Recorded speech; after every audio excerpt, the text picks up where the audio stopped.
At the will reading, my daughter-in-law locked me in the laundry room. Only family is allowed.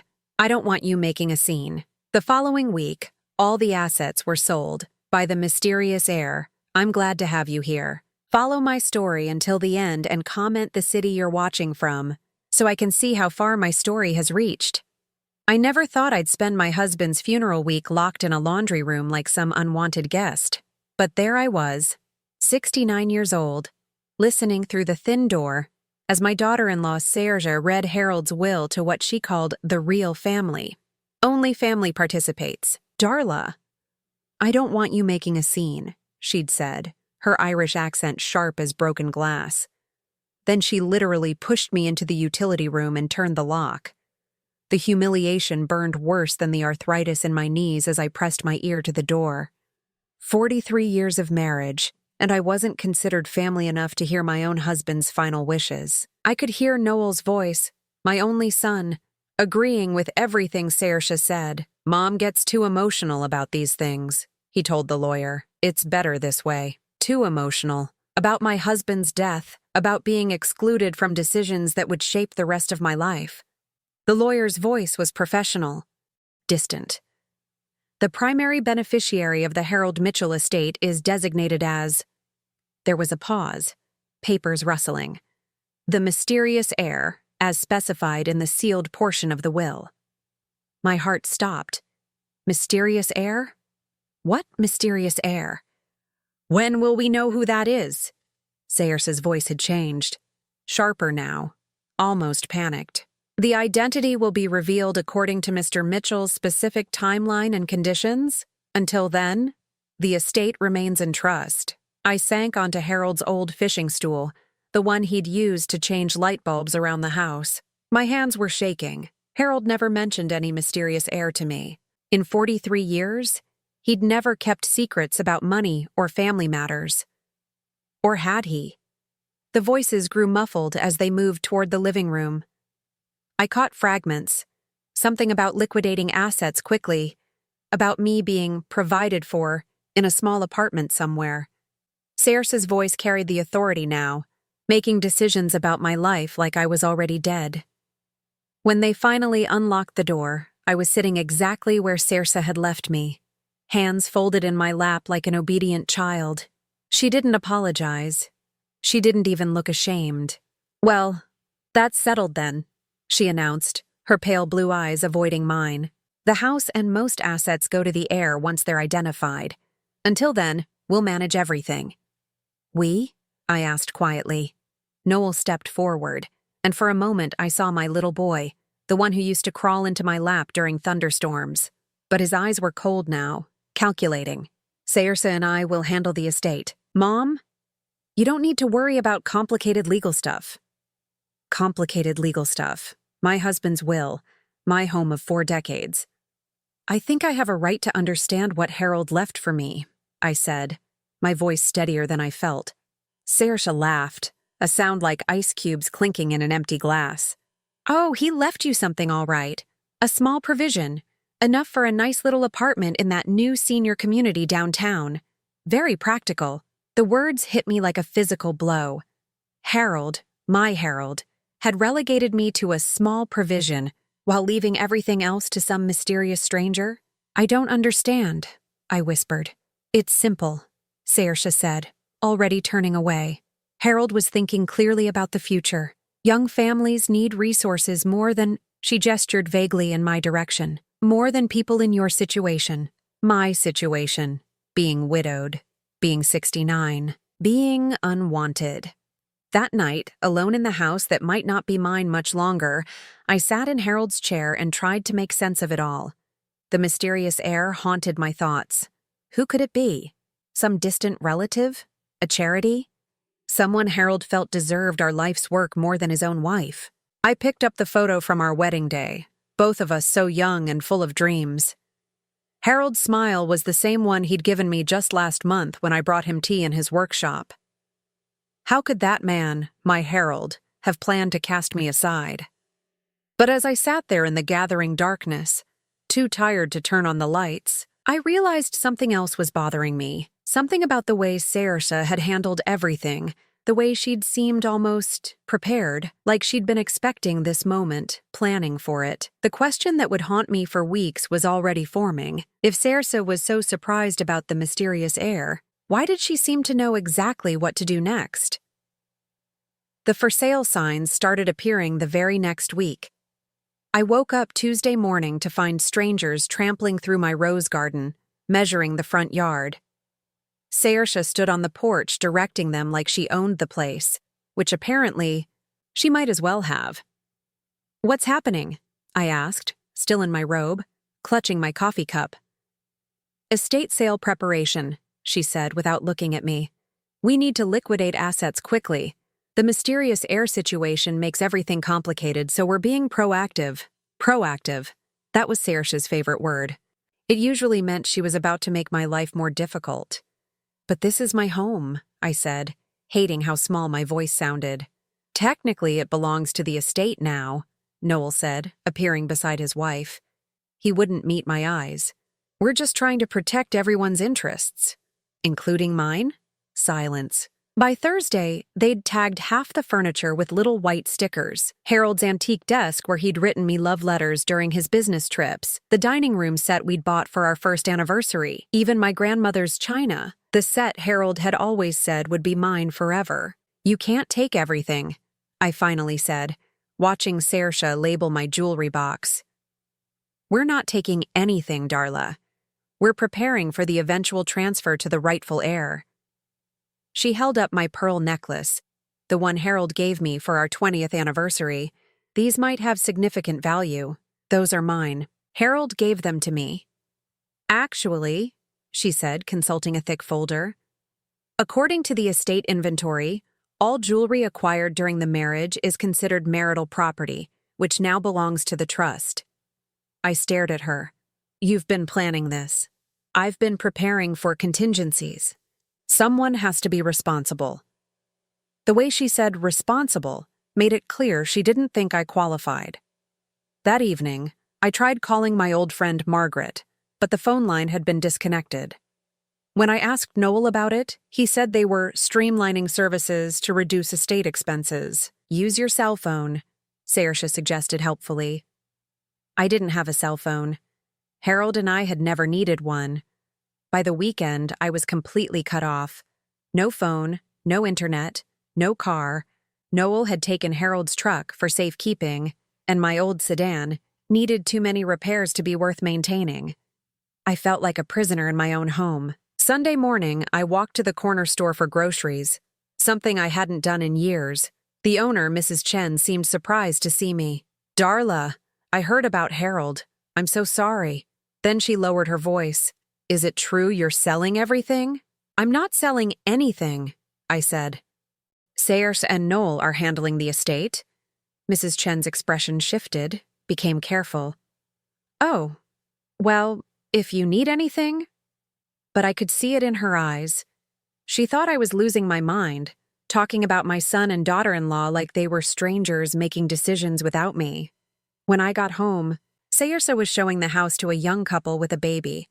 She introduced me as Harold's widow, who will be moving to a lovely senior community soon. The woman smiled sympathetically.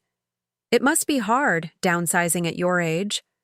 I wanted to scream that I wasn't downsizing anything, that this was all being done to me, not by me. But what would be the point? Who would believe that a son would treat his mother this way? That night, I lay in bed listening to Saoirse and Noel in the kitchen below, their voices carrying through the old house's thin floors. "The appraisers finished the jewelry today," Saoirse was saying.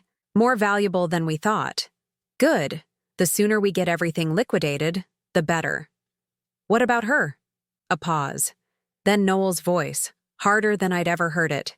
"She'll adjust. She always does." She'll adjust. Like I was a piece of furniture being moved to storage. I pulled the covers over my head, but I couldn't block out the sound of my own son talking about me like I was already gone. The mysterious heir had become a convenient excuse for them to take everything that mattered to me. But lying there in the darkness, I started to wonder about the timing of it all. How had Saoirse known exactly what papers to file, which lawyers to call, how to freeze accounts so quickly? And why, if they were truly surprised by the mysterious heir clause, Did they seem so confident about what would happen next? Something wasn't right. Harold had been sick for months before he died. Plenty of time for conversations I wasn't part of. But conversations with whom? And about what? The questions multiplied in the dark, each one more unsettling than the last. 3 weeks after Harold's funeral, I found the first clue by accident. I was cleaning out Harold's workshop, one of the few places Saoirse hadn't invaded yet, when I knocked over his old toolbox. Screws and washers scattered across the concrete floor, and underneath them, a manila envelope I'd never seen before. My name was written on it in Harold's careful handwriting. For Darla, open only if something happens to me. My hands shook as I tore it open. Inside was a business card for a lawyer I didn't recognize, Thomas Brennan. Estate planning, and a handwritten note. Darla, if you're reading this, ask Tom about the Sunflower Trust. You are not what they'll tell you that you are. I made sure of that. All my love, H. The Sunflower Trust. Harold used to call me his sunflower because I always turned toward the light, even in dark times. I stared at the note until the words blurred. Harold had planned for something to happen to him. He'd created some kind of trust, and he'd hidden it from everyone, including me. But why the secrecy?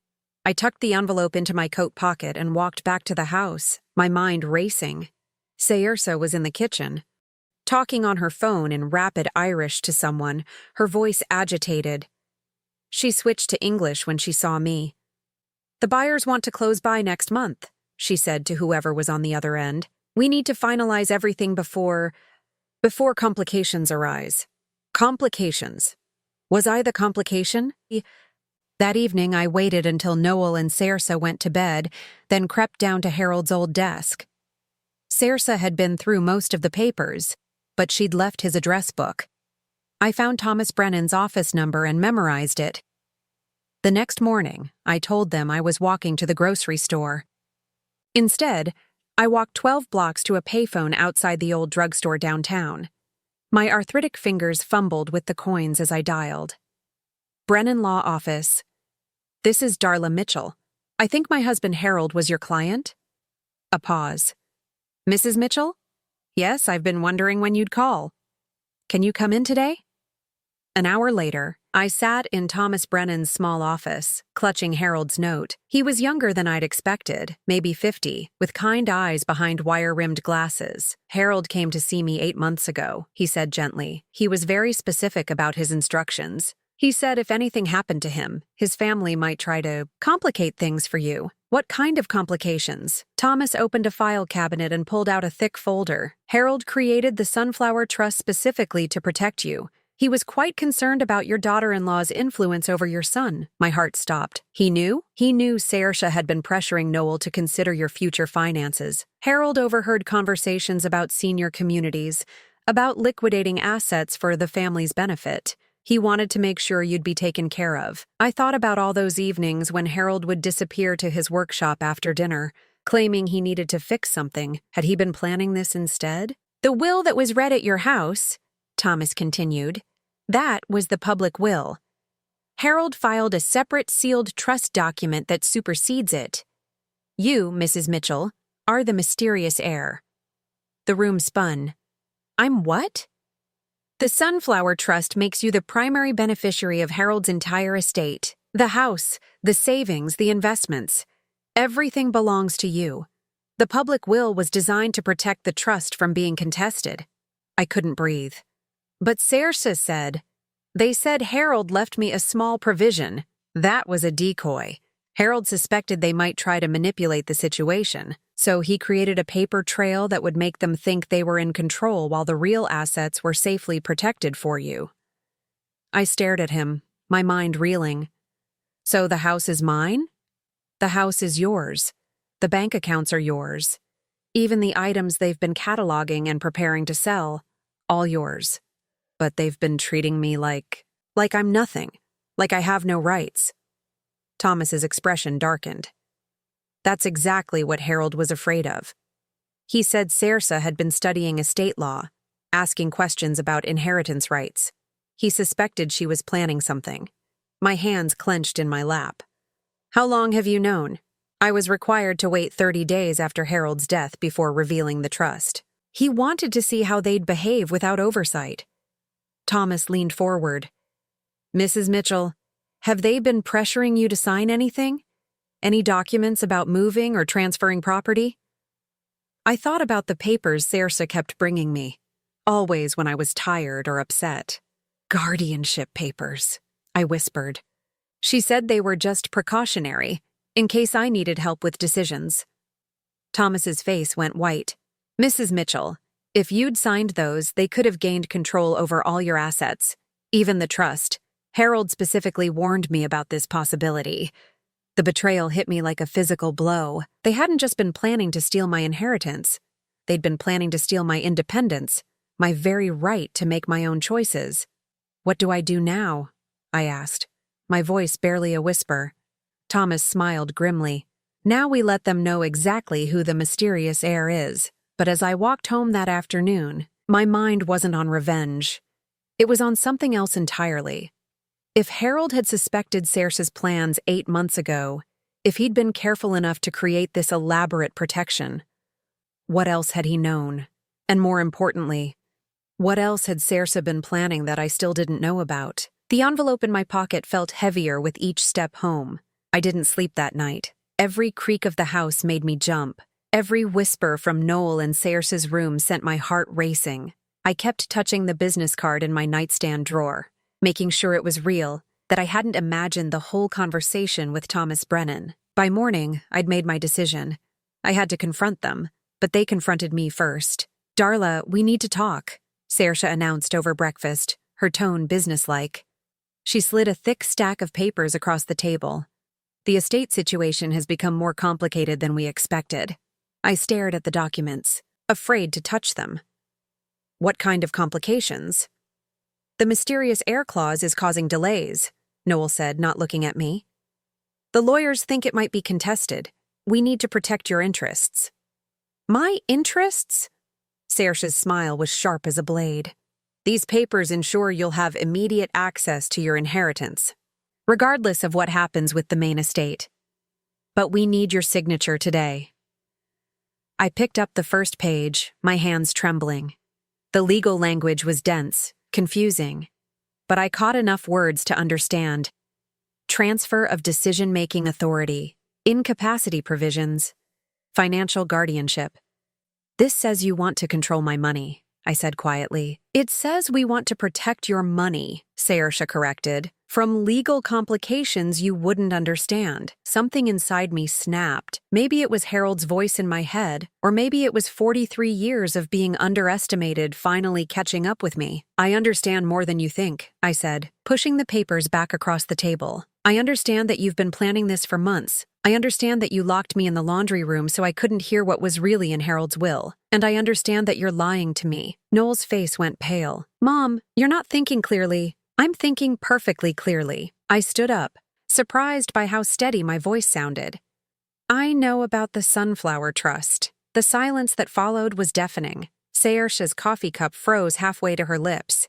Noel's mouth fell open. I don't know what you're talking about, Saoirse said finally, but her Irish accent had thickened, the way it did when she was nervous. The trust Harold created 8 months ago, the one that makes me the primary beneficiary of his entire estate, the one that makes me the mysterious heir. Noel stood up so fast his chair fell over. That's impossible. Is it? Harold knew Noel. He knew what you two were planning. He heard your conversations about senior communities and liquidating assets. He created the trust to protect me from you. Saoirse's mask finally slipped. Her face twisted with fury. You manipulative old woman. You think you can just waltz in here and claim everything? I'm not claiming anything. It's already mine. It always was mine. We've been managing this estate for weeks, Saoirse screamed, her composure completely gone. We've invested time and money and effort into protecting these assets. Protecting them for yourselves, you mean? Noel stepped between us, his face red with anger. Mom, you're being ridiculous. Dad wouldn't have kept something like that from us. He kept it from me too, I said sadly. But he knew I'd need protection from my own family. The words hung in the air like a curse. Noel flinched as if I'd slapped him. We are your family, he said. But his voice was weak now. Family doesn't lock family in laundry rooms. Family doesn't try to steal inheritance through guardianship papers. Family doesn't treat family like a burden to be discarded. Saoirse suddenly lunged for her purse, pulling out her phone. I'm calling our lawyer. This is fraud. She's mentally incompetent, trying to invent trust funds that don't exist. Call him, I said calmly. Better yet, call Thomas Brennan. He's Harold's estate attorney. The real one. I watched the blood drain from both their faces as the reality hit them. All their careful planning, all their manipulation, all their cruelty. It had been for nothing. Worse than nothing. They'd revealed exactly who they were for assets they never had a right to claim. You don't understand, Saoirse said desperately. We need this money. Noel's business is failing. We have debts, obligations. That's not my problem. He's your son. My son died the day he locked me in that laundry room, I said quietly. The man standing here is a stranger who happens to share my DNA. Noel's face crumpled. For a moment, I saw the little boy again, the one who used to apologize for breaking things, who cried when he stepped on bugs. Mom, please, we can work this out. We can be a family again. No, I said, and the word felt like freedom. We can't. I walked toward the door, then paused. I'll be meeting with my lawyer tomorrow to discuss what legal options I have regarding the attempted guardianship fraud and the unauthorized sale of my property. I suggest you contact your own legal representation. Where are you going? Saoirse demanded. Home, I said. To my house, to my life, the one Harold made sure I'd still have despite your best efforts. As I reached for the door handle, Saoirse played her last card. If you do this, you'll lose Noel forever. You'll die alone, with no family, no one who cares about you. I turned back one last time, looking at my son's face, seeing the weakness there, the willingness to let his wife speak for him, to let her make choices that hurt his own mother. I've been alone for years, I said. I just didn't realize it until now. The door closed behind me with a soft click, and for the first time in weeks, I could breathe again. But as I walked down the street toward Thomas Brennan's office, I realized something that made my blood run cold. If Saoirse had been studying estate law, if she'd been planning this for months, what else had she discovered? What other schemes had she set in motion that I still didn't know about? The game wasn't over. It was just beginning. Thomas Brennan's office felt like a sanctuary. I sat across from his desk, watching him review the guardianship papers Saoirse had tried to get me to sign, his expression growing darker with each page. Mrs. Mitchell, if you had signed these, they would have gained complete control over your finances, your medical decisions, even your living arrangements. They could have committed you to a facility against your will. My hands trembled as I reached for my teacup. How is that legal? It's not, when it's obtained through deception. This constitutes elder abuse and attempted fraud. He looked up at me. The question is, what do you want to do about it? Before I could answer, his secretary knocked on the door. Mr. Brennan, there's a Saoirse Mitchell here demanding to see you. She says it's urgent regarding the Mitchell estate. Thomas raised an eyebrow. Send her in. This should be interesting. Saoirse burst through the door like a woman possessed, her usually perfect hair disheveled, her makeup smeared. Behind her, Noel followed reluctantly, his shoulders hunched in defeat. You can't do this, Saoirse said, pointing an accusing finger at me. She's manipulating you. She's old, confused.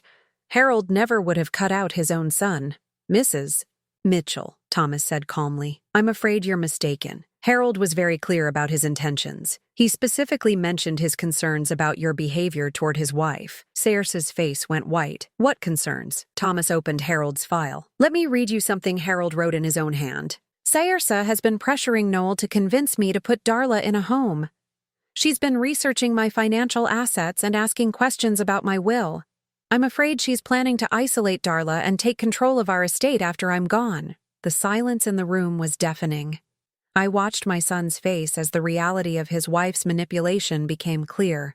For the first time in years, I saw shame in his eyes. That's not true, Saoirse whispered, but her voice lacked conviction.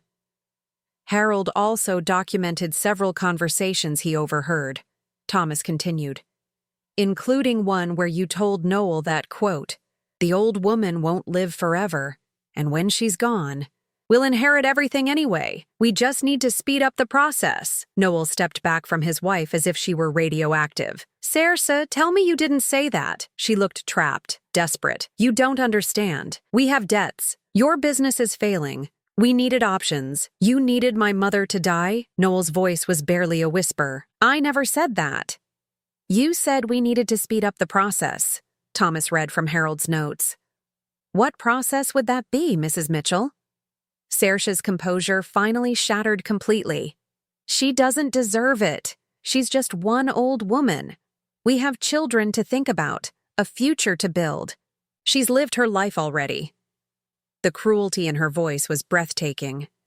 I had known she disliked me, but this was pure hatred, cold and calculating.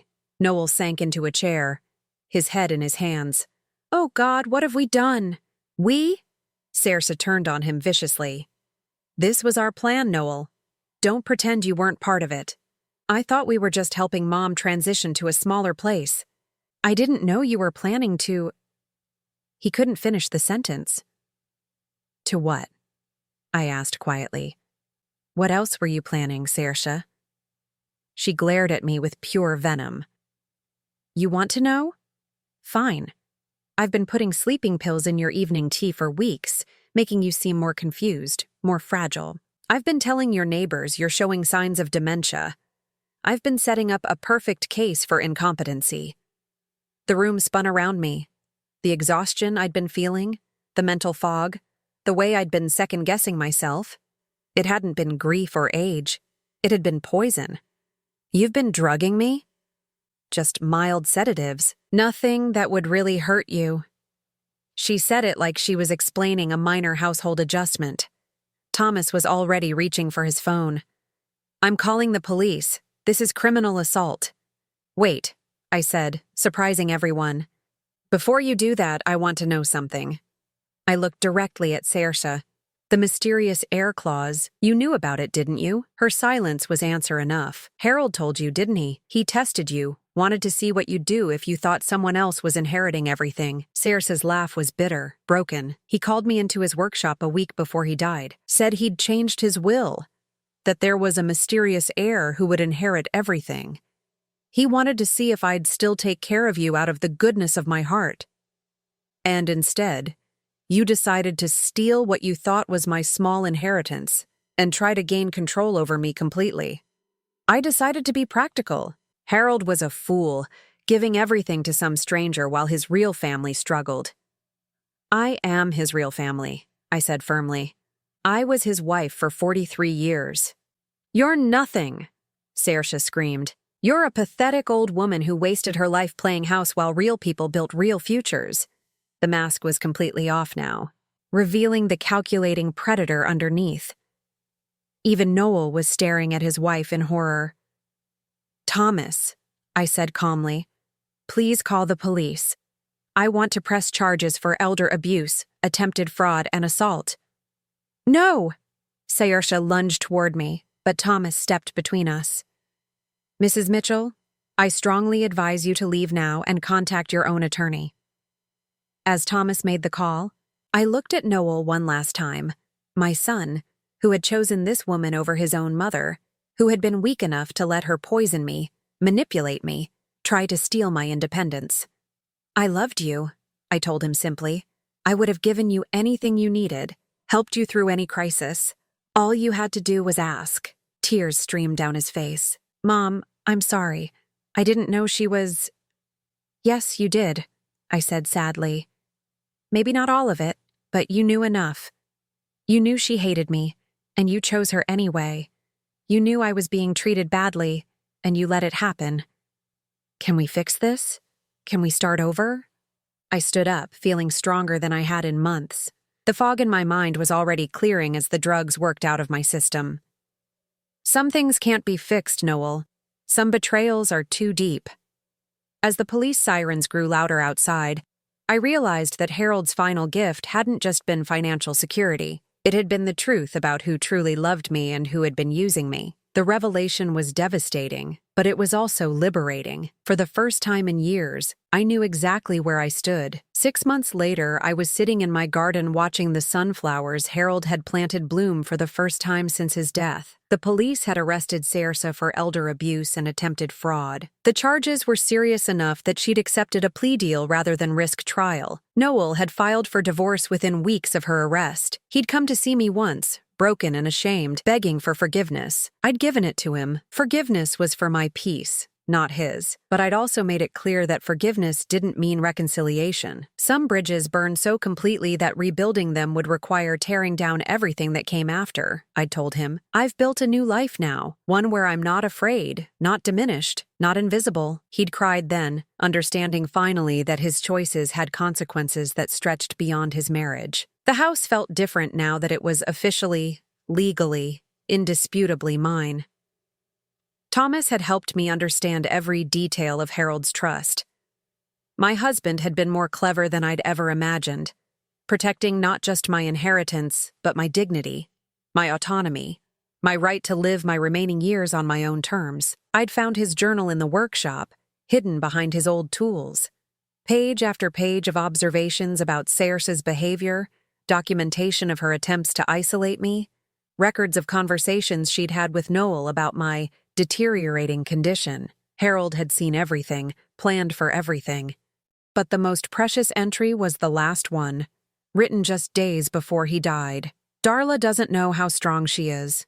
She spent 43 years being my partner, taking care of everyone else, putting herself last. If something happens to me, she'll discover she's been a warrior all along. The Sunflower Trust will give her the resources, but she'll provide the courage. I have no doubt she'll bloom again. I'd cried reading those words, not from sadness, but from recognition. He'd seen in me what I was only now seeing in myself. The doorbell rang, interrupting my thoughts. Through the window, I saw Mrs. Chen from the corner store holding a covered dish. "I brought you some of my famous dumplings," she said when I opened the door.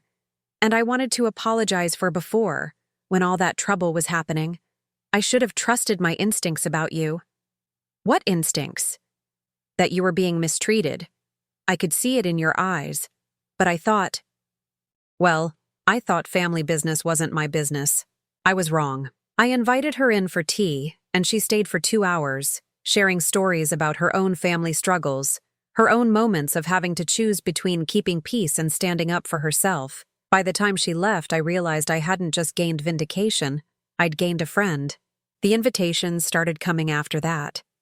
Neighbors I'd barely spoken to in years began including me in their activities. The local book club invited me to join. The community garden asked if I'd help teach their sunflower cultivation class. It wasn't pity, it was respect. Word had gotten around about what had happened, and instead of seeing me as a victim, people saw me as someone who'd fought back and won. The story had stripped away the careful facade Saoirse had constructed, revealing the truth not just about her, but about me. I wasn't the confused, fragile old woman she'd tried to paint me as. I was a 69-year-old woman who'd survived 4 decades of marriage, raised a child, worked part-time jobs to help support her family, and managed a household with competence and grace. When threatened, I'd been resourceful enough to uncover the truth and brave enough to act on it. The transformation in how people treated me was remarkable. The bank manager who'd barely acknowledged me when Saoirse and Noel were handling my affairs now stood when I entered his office. The postal clerk who'd grown used to delivering certified letters from lawyers now smiled and asked about my garden. But the most significant change was in how I treated myself. I'd started taking art classes at the community center, something I'd always wanted to do but never had time for. I'd joined a traveling group that took day trips to museums and historical sites. I'd even signed up for a cruise next spring, something Harold and I had always talked about, but never done. Every choice was mine. Every decision was mine. Every day was mine. Last week, I'd received a letter from Noel. He was in therapy, he wrote, trying to understand how he'd allowed himself to be manipulated into betraying his own mother. He'd gotten a job in another state, was starting over. He didn't ask to see me, didn't ask for money, didn't ask for anything except my knowledge that he was trying to become better. I'd read the letter twice, then filed it away. Perhaps someday we'd find a way to have some kind of relationship again. Perhaps not. Either way, my happiness no longer depended on his choices. This evening, as I watered Harold's sunflowers in the golden light of sunset, I thought about the mysterious heir who'd caused so much trouble. She'd turned out to be exactly who she should have been. A woman who'd spent her life earning love, loyalty, and security through genuine care and commitment. Harold's final gift hadn't just been financial. It had been the revelation of my own strength, my own worth, my own right to a life lived on my own terms. The sunflowers turned toward the dying light, just as I'd learned to turn toward joy instead of obligation, toward peace instead of conflict, toward the future instead of the painful past. At 69, I'd finally learned the most important lesson of all. The person whose approval I needed most was my own. And for the first time in my life, I had it completely. Now I'm curious about you who listened to my story. What would you do if you were in my place?